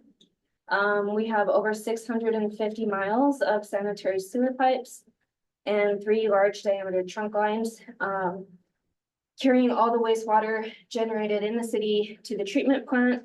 On average, we treat about 30 million gallons of wastewater per day. And on a peak storm event, we can treat 75 million gallons per day. We have nearly 50,000 sewer service connections and roughly 40 lift stations, and our first sewer lines were installed prior to 1889. Our operations and maintenance crews regularly clean and inspect our sewer lines, and I oversee the capital improvement program for the sewer collection system. Our main function is to rehabilitate, replace, and upsize our existing infrastructure. And so Mason is going to take it from here and tell you about a sewer collections project to rehabilitate and upsize a sewer pipe on Emory Street. Thank you. Yeah, I'm Mason Balster. I've been here the last couple of meetings, definitely some familiar faces, so happy to be here again and talk to you all about another exciting project we have. So this is a sewer rehab and replacement project on Emory Street, from Indiana Avenue up to 600 South. We called this phase 2. We actually did a similar project about 3 years ago, just south of this portion. That was from about American Avenue up to Indiana Avenue. So, you want to stay on there? This project is going to be sort of divided into 2 parts. We'll start from Indiana to 700 South. We have a line there. It's about 35 years old, but it's too small to keep up with current demands. So we need to go in there and replace that entire section. And that section, that will be some open cut trenched work. And it'll take up a majority of the project timeline. It's going to be about a 3-month project, probably 2 months spent on this open cut work, and then another month on this lining work. So once we complete our replacement upsizing along the park there, we'll move to the 700 South to 600 South portion, where we're just lining the pipe. And that pipe's much older. It's 103 years old. And it's started to deteriorate, but it's not so far gone that we need to do a replacement, and it's big enough that we don't need to upsize it. So on that one, we're just doing a liner. We've talked about it a little bit in relation to the biofilter project, but as a reminder, one of the tools we like to implement a CIPP liner, it's called, or cured in place pipe. It's basically a felt and resin tube that gets sent along the existing pipe, and then it cures, it hardens in place, and just gives that pipe a brand new life. So that's the project overview. Let's talk about some of the potential impacts on the next slide. One of the major things that comes with any sewer project is bypass pumping. We don't want to interrupt service ever. We want everybody to be able to continue flushing their toilets. So we need to set up a bypass so that the section we want to replace, we don't have anything going through when our contractor goes in and rips it out. We set it up so we'll suck up the sewer upstream and put it in a pipe. You'll see a big black pipe running along the roadway for the extent of the project timeline. It'll just be running along the road, that's carrying the sewage and discharging it in a downstream manhole so that they can get in there and do the replacement work and lining work that they need to do. With that comes some traffic control. So there could be some single lane closures. We gotta protect our bypass piping, we gotta protect. We don't want any cars going into the open trench next to the park there. So you can expect to see that. There could be some short-term impacts to driveway access. And we just put that in there. It shouldn't be anything serious. Contractor, if you are living on this street, and our bypass is running in front of your house or something, the contractor is gonna coordinate with you, get a ramp set up, so that you can maintain that access to your driveway, but just be aware there might be some coordination. They might be knocking on your door and saying, we gotta set this up for you. And then there could be some short-term sewer service interruptions when crews reconnect your home to the main. And we're talking on the order of hours. If it goes beyond a certain number of hours, they have to set up a specific bypass for your house, so. Let's look at the schedule. We are bringing this project to advertisement next week, putting it out on our city platform for contractors to bid on. And then we'll select, the preferred bidder there and looking to start construction as soon as June or July. And like I said, it's about a 3-month project, so depending on when we get started, it'll go until September or October. That is all I have in terms of slide. Well, we have one more, I think, which has a QR code for the project website. We'll keep that updated. Is that area gonna be stinky? It shouldn't be There can be stinky. some odors, but it won't be bad. That I guarantee. You're opening up a poop line. They have no. No guarantees. Okay, no guarantees. Yeah, no guarantees. You might smell something, but we wanna make sure that we get this replaced, so you don't end up with So sewage like, in your house. so like residents of that area for 3 months can anticipate poopy smells. Possibly. But like in case we get complaints, right? Like, because that way we can at least keep the community informed, hey, if you live in this area. And we'll The have, sewage flows are gonna be bypassed. That is a very It's really unusual Yeah. thing to happen during this kind of construction. Okay. So, yeah, I mean, if you were right there, maybe, but for the most part, you probably aren't gonna notice. and if it's ever really smelly, that probably means we have a problem and call the city as if you do, and we'll be out there to see. what's Ricky, going just on. so you know, when they did that on 400 South some years ago, there was no smell. I'm not worried about me. It's just like I don't want another like random group of people getting like with the tower and the smell of the bio tower. And everyone was like real upset about it, right? You don't want people to start freaking out that like, oh, that project is somehow now leading, like there's, Yeah, you gotta treat people like they're toddlers. You gotta like make sure that you have the right information so that when they do start complaining, you can at least provide them with the information that they know it's gonna be okay. We will be pumping sewage, for the bypass, so there will be bypass pumping. That's what caused the turbulence that made the H2S. Okay. But there's gonna be a 24/7 pump watch, and so if there is any leaks, the contractor will be there, remediate it, fix it. Yeah, scan the QR code, check out the website, we'll keep that up to date. This email is actually not quite active yet. But it's on the website, so if at any time you wanna, in a couple of weeks, check back on the website, we'll keep it updated. Active email, and you can send an email, then you'll get signed up for sort of automatic updates on the project. And any questions? Sorry. You're good. That was my bad. Great, thank you so much. If you have any questions, they're here and we'll have the contact info, we can Yeah. reach out. Yeah, just reach out. Great, thank you. Great. Keep it rolling. Yeah. Oh, hold on, let me refresh this page. Okay. I had those new slides in. Okay.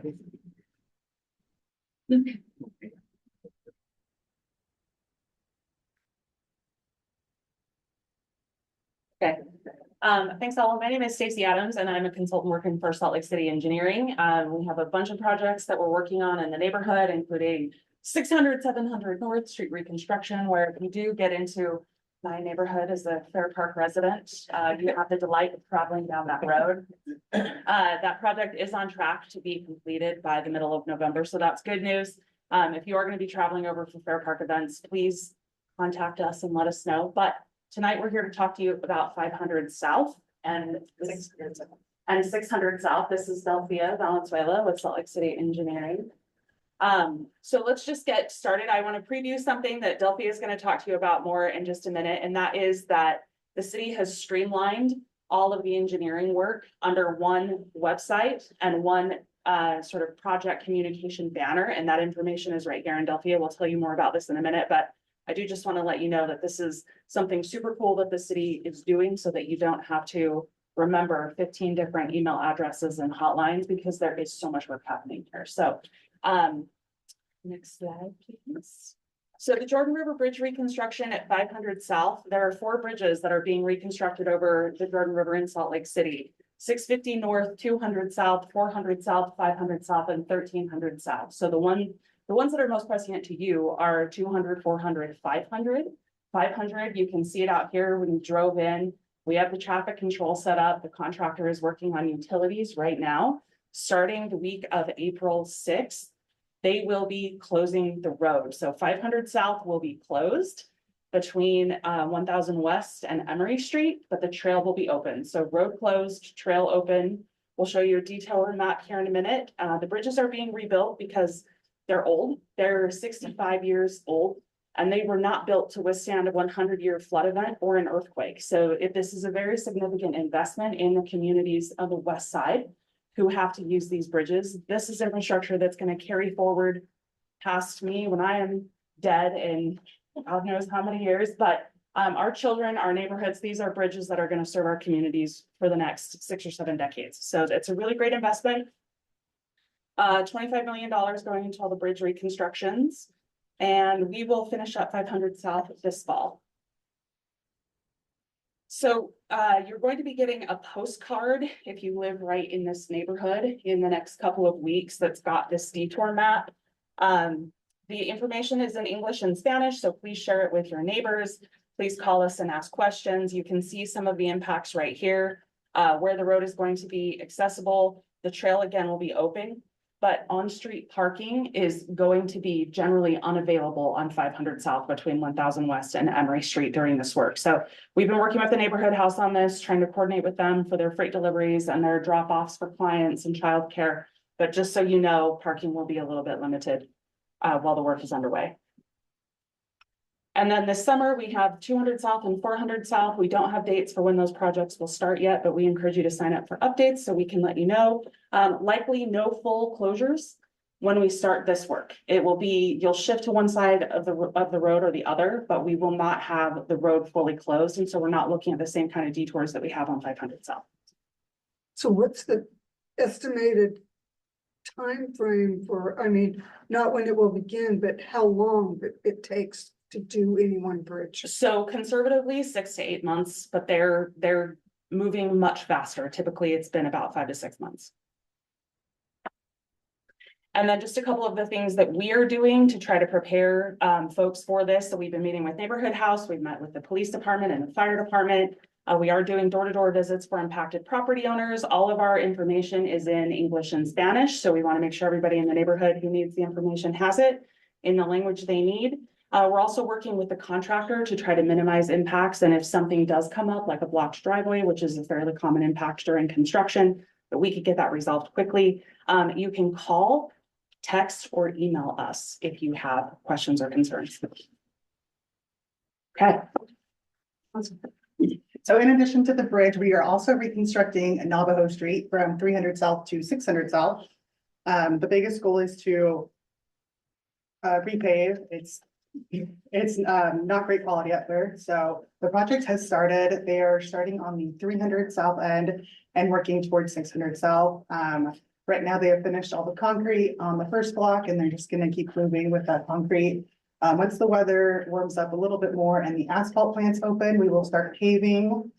Paving is when we'll see some more access disruptions, but we will notify people on that street of what they can expect. In addition to the roadway, We are also adding some traffic calming elements, so Navajo will get some speed bumps and speed tables, a traffic circle, and then some better crosswalk elements at 400 South. This project will go through like the early fall. If things continue to move as quickly, that may be sooner, but that's kind of what we're planning for right now. And then in addition to that, we're also reconstructing 600 South between Cheyenne Street and the Jordan River. Again, we are working on the asphalt sidewalks, curb and gutter, and then adding other traffic calming elements like the traffic circle, and then improving the curb ramps, better ADA access, and just easier for anyone that's on a wheel. This project is set to start in May, and again, we'll go through the fall. As we have a contractor selected and our dates finalized, we will send out more specific information with who to call, what's going on, and more of like what you can expect. Like Stacey mentioned, we have one page with all of these projects on there so that you can see them all in one place, not have to navigate between pages. We'll also be sending out one newsletter for all of these projects. So if you're interested in receiving that newsletter, you can email us at Poplar Grove Construction, just say updates, and we'll add you to that newsletter. Those will go out every 2 weeks, every 1 week, depending on how quickly construction is moving. And yeah, so any issues with all of those projects, you can just email that one email and someone from the project team will get back to you. Great, thanks. And you just save the copy of this so that. Yeah, I copied it into ours. I also have some flyers for the specific projects that I can leave with you that just go a little bit more into detail on the traffic calming elements and just like what you can expect. Great, one hopefully quick question. One question, Jake Garden Way is gonna be there's only gonna be one way out past the precinct. That's not cool, one way out, but might as well be a gated community, so. Yeah, it is just the reality of the constraints that we have for the project, and we have worked closely with the police department. No way they can squeeze out there by, just across the street here, no way they can squeeze out right there and, okay, never mind. No, I'm sorry. I mean, the police, when we work with them on construction, they have secret ways to get in and out. So, Yeah, you know, they know how to navigate the neighborhood. Just but- curious, okay, thanks. Great. All right, last one. And thank you for presenting. Thank you for being quick. Hey, it's again, happy 3 months. Really excited about our anniversary. So Mason and I are here to just give you a few updates on what's happened since the last time we saw you. First, we just wanted to say thank you to our advisory group who we've been working with. I just wanted to give a quick overview. We had our meeting back in January, but we met with this particular group in February to talk about some of the landscape elements. We're getting ready to meet again next week. We've got some answers from that particular meeting. We're working on some landscape plans, and so we're going to be updating that group next week with the questions that they asked, and then we'll be bringing back or putting forward a landscape plan for the project. And then a couple of weeks ago, we had a technical meeting. This was something we had planned, but also was in response to a lot of the questions that have been coming in about the project from a technical standpoint. The advisory group was able to meet with some subject matter experts on our team, as well as our consultant engineer to answer those questions that came in. And in addition to that, we also were able to respond to the grammar requests that came through. So we had I feel like that was a pretty successful meeting with our technical advisory, or for the technical meeting with the advisory group. I think we were able to answer quite a few of those questions. As you mentioned earlier, last month it was just determined to send a letter about the project. That's officially been responded to from our director, Laura Briefer. It's on the website, so you can go. I'm trying to go fast. Thank you. Yeah, you're great. So you can read that response there as well. One thing about all of the questions that have been coming in, we did try to organize those into kind of a general questions, just like super technical questions. We responded to those officially via email, but we've posted them on the project website under our FAQ section. If you want to go to the next page, one more, and then we'll come back to this. On the project website, this is not for you to read today, but just wanted to show that if you jump to the bottom of the page, there's an FAQ. And if you select the little drop box, all of the questions that have been asked, our answers and responses are on there. So if you have additional questions, as always, reach out to the project email there. Let's go back. Construction has started. So if you have live in the area, I know some of you live very close to it. They've started the construction work there. We're working with COP Construction. They're committed to being really good neighbors as we move through the construction process. If you've been in the area, you also see that part of the roadway has been blocked off right now. That's going to be in place until the end of April. And also in the direct distribution area, a flyer went out this afternoon from the contractor to let you know that there's going to be some impacts to that intersection right on 10th and Pierpont. Is the bike lane still open? That's my relative. On Pierpont or on 10th? Yeah, I can verify and I'll email you. That's my work route. Yeah, that one, the intersection impacts will begin in a couple of weeks. April 6th is the start date on that. So I'll find out the answer and I'll get back to you because I have your email. Is the bike lane on the side? Yeah, On both sides, north and south. Okay, yeah, we'll get back to you for sure, but I think that the impact on 10th West should be on the west side of the road, close to Pierpont. So it's southbound. Yeah. But we'll get back to you. Yeah, and it's just really at the intersection, so it should be okay to navigate around. These are just general things to be aware of. They've got trenches out there now. I took this picture when I was out on site the other day.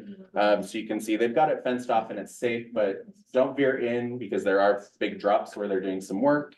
We talked about the roadway impacts. Normal noise, dust, and vibration are pretty typical for this kind of a project. There's heavy equipment moving around. And their typical work hours are 7 to 5. They have some leeway to work a little bit outside of those hours, but generally that's what you can expect. We do anticipate that there may be work outside of those hours, but we'll let you know if it's significant through communication through either the project email, which we have some of you signed up for on the website, or if you're directly impacted, they'll come out and talk to you with a notice or knock on your door. And we have one more. This is a thank you slide, but I just wanted to remind everyone our contact info. So this will you guys will post this, but my info's there, Mason's info's there. There's a project hotline you can call. It rings directly to my cell phone. I try to answer that live. If I don't answer, leave a message and I will call you back as fast as I can. The project email I mentioned is there as well. And then the superintendent from COP, he shared his information out on flyers. Generally, we want you to call the hotline and talk to me, but if it's like it's like an emergency, you can't get a hold of, like you called the hotline, I didn't answer, and like something major is happening, we wanted you to have that number too. So, okay, great. That's a lot. Yes. I went by today, walking the dog, as I promised, man, and the pipe is in the hole, and it's looking pretty, you're moving along really quick. Yeah. Really good.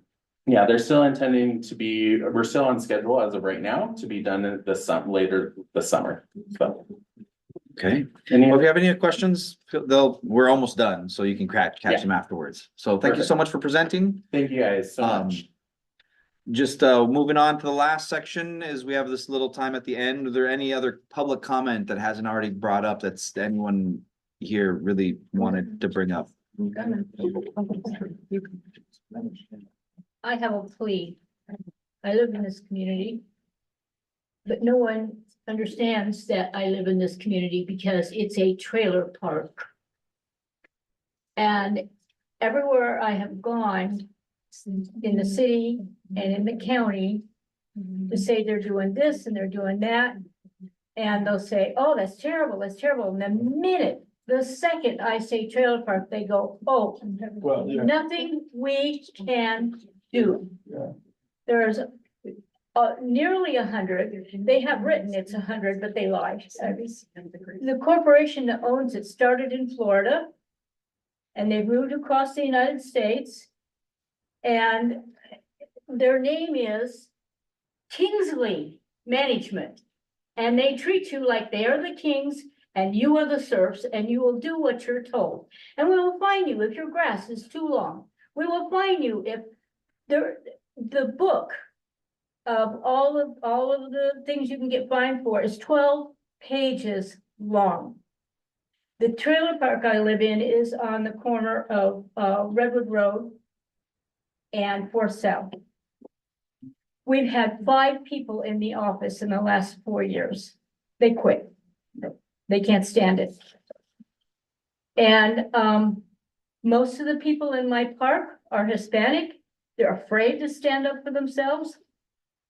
There are incredibly stupid punishments for your grass not being, being too long, or you're just nitpicky, and they get the money.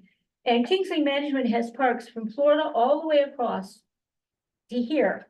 Colorado is the only state that has stepped in and said, you can't do that, and you can't do that, and you can't do that, and had some oversight over Kingsley Management. We have none. And since most of the people are Hispanic and some of them are not here legally, they are scared to death to stand up. They just go, yes, sir, boss. And I don't know where to go. I've gone to the city, I start telling them what they're doing, and they go, that's terrible, that's terrible. And the second I say trailer park, they go, oh, nothing we can do. The only time we actually got help from within the city is our particular trailer park is built on a landfill, which it gives away on a regular basis. And when it does, it cuts off all the sewer, the water. And I've been there a little over 4 years, and it was the second day I was there, no water, big hole in the ground. And they were hiring Larry, Curly, and Mo to fix the place. 6 days later, 6 days, and during those 6 days, you know what they said to us about what do we do for toilets? What do we do for water? You go to the Maverick store there on the corner. That was what people were told to do. Most of the people are Hispanic, they're afraid to stand up for themselves. And I am leaving, and I feel horrible about it, and I want to do something. When I've gone to the city, when I've gone to the county, they say, I'll tell them what's going on. That's terrible, that's terrible. And the minute I say trailer park, they go, oh, nothing we can do. Like we all live in a foreign country. Kingsley Management now has several parks from here down to Provo. And I can't get, I'm just, and I'm leaving, and I feel sick to my stomach leaving these. I have never had better neighbors than these people. And they're scared to death to stand up for themselves. And you get fined by the rule book is 12 pages long. Yeah. And I don't know where else to go. And I want anybody that knows of an attorney. Attorneys don't want anything to do with this. Yeah. If you know an attorney, somebody who will step in and say, you can't do that. I'm taking you to court. Yeah. Well, I appreciate you sharing that. I unfortunately am going to be a bit like the city, especially the community council. I mean, I think it's great to talk about issues that are going on.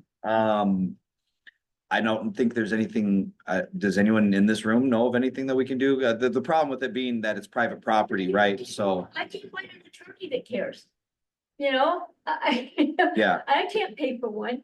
And I'm hoping there's some really good attorney that has a. Yeah, but it would be the equivalent of like a shady apartment complex is the same concept that if it's a private property, it's difficult for the city to regulate unless they're breaking ordinances within the city and things like fining for different things that you're breaking. Again, that's not illegal enough to, so. Yeah. One of the things in this trailer park that really disturbs me is it's very large. There is almost 100. There isn't 100, but there's almost 100. They claim it's 100, but I went around and counted. It's not. But they have a lot of young children. The only place these children have to play is the street, and they do nothing to slow down the traffic. So, and they just made everybody take down their fences. You cannot protect your child from running into the street by a fence anymore. No fences. I mean, it's insane. Some kid is going to get run over. They don't they have a speed limit that says 10 miles, they don't enforce, the only thing they don't enforce. Yeah. And I am just, it's just disgusting, and I'm worried sick for the children. Or what also is deal with like. So I hate to pass the buck, but Alicia, Andrew Johnson maybe said, maybe you can try to check in to see what state statutes might oversee trailer park situations, if there are any. You know, to follow up, but unfortunately, I appreciate, Don't say unfortunately, please. or fortunately, I can't do anything. I don't know. So we appreciate you sharing that. I mean, I'm sure we can all put our heads into trying to find solutions, but I think we need an attorney. We need an attorney that would really like to go after this, because this is, Cause isn't this the one that's like right next to where the power district's gonna be built? it's the other side of the freeway. and the state of Colorado has. It's the bottom. It's on 400 south. The power district's the other side of the freeway. Drive up. What's the name of it? It's right there. It's one right by the Maverick and right before you go over the freeway. That's that big park right there. So. If anything. The state of Colorado has significantly said, no, you can't do that. I would also say the state of Colorado's legislature votes very differently than the state of Utah's legislature as well, so. Mhm. This. They talk about renters' rights and things like that. Is that a city program, or does anybody know about? So I understand. Like, I think it was the group in the Groves, we got some pamphlets on tenant rights, or a group that helped tenants negotiate with landlords. Does that sound familiar to anybody at all? Do you have a comment? I'm a realtor agent, Uh-huh. so maybe something that I can maybe find, look in.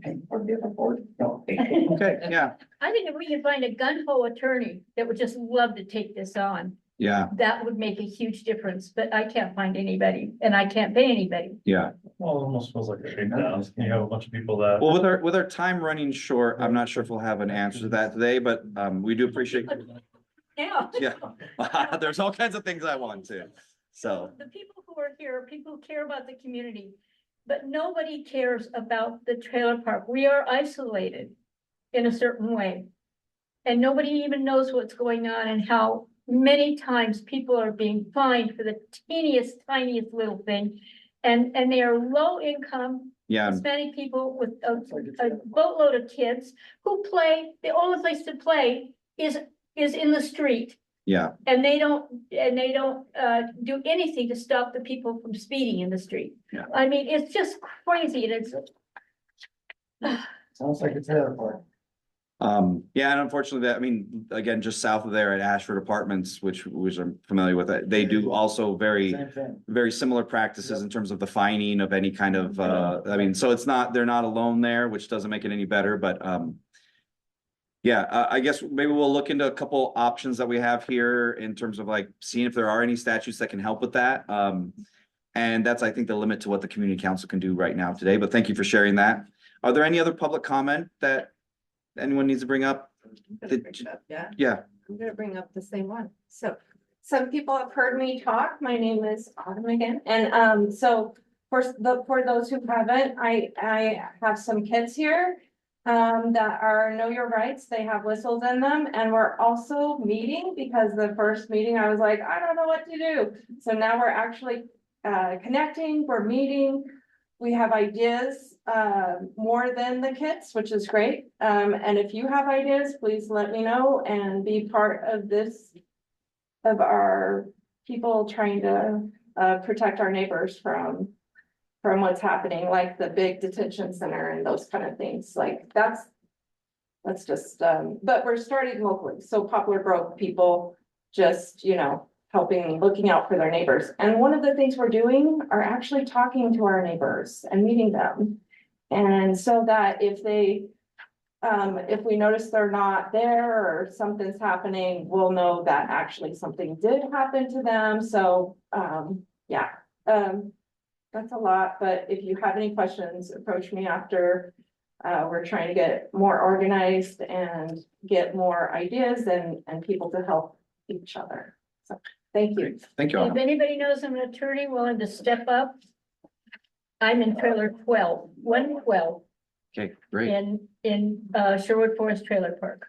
All right. Well, everybody, I thank you all for coming out. I know this meeting was a bit longer than I think we've had one in quite a few months. But we're gonna go ahead and adjourn for today and we'll meet again next month. Thank you all. Last comment. Oh. So I'm just, it's quick, we can all walk out as a do, but I am one of the two delegates for like House District 25. I'm going to like the convention next month. Oh, cool. My email inbox and my phone have been blown up by all sorts of candidates. And as I've told, most of them asking for my vote. I'm first gonna talk to my community, see who they would like for me to sort of put my vote towards. So feel free to inundate me with any like opinions on why you want a certain candidate, why my vote should go towards one. Because like this isn't a decision that I think I should just make on my own feeling. Because at the end of the day, I'm just representing all of us. So please, you can send, I think my email, if you don't, send them to Daniel, and Daniel just wanted them to me. Yeah. Or it's just delegate as well, so, yeah. Yeah, my goal going into this, I really kind of want to build like a little delegate coalition and like make them kind of earn our vote. I don't, a lot of people that have called me are like Ben McAdams, sorry, I have opinions about Ben. I don't like that. And Ben's whole office has been trying really hard to just be like, yeah, well, like you should just vote for me because like incumbency. I'm like, I don't really, that's not how I work. It's not how I roll. So I would like for us to at least connect and try to like get more delegates together so that we have more like bargaining power, because once they get an election, they kind of forget about us and our needs. When it comes time for re-election, man, are they knocking on doors and bombarding my email inbox and calling me while I'm at work, asking for my vote. So ape stronger together. Great. All right. Thanks, Ricky. Thanks, everybody. We'll see you next month. Thanks those that attended online. Have a great day, everybody.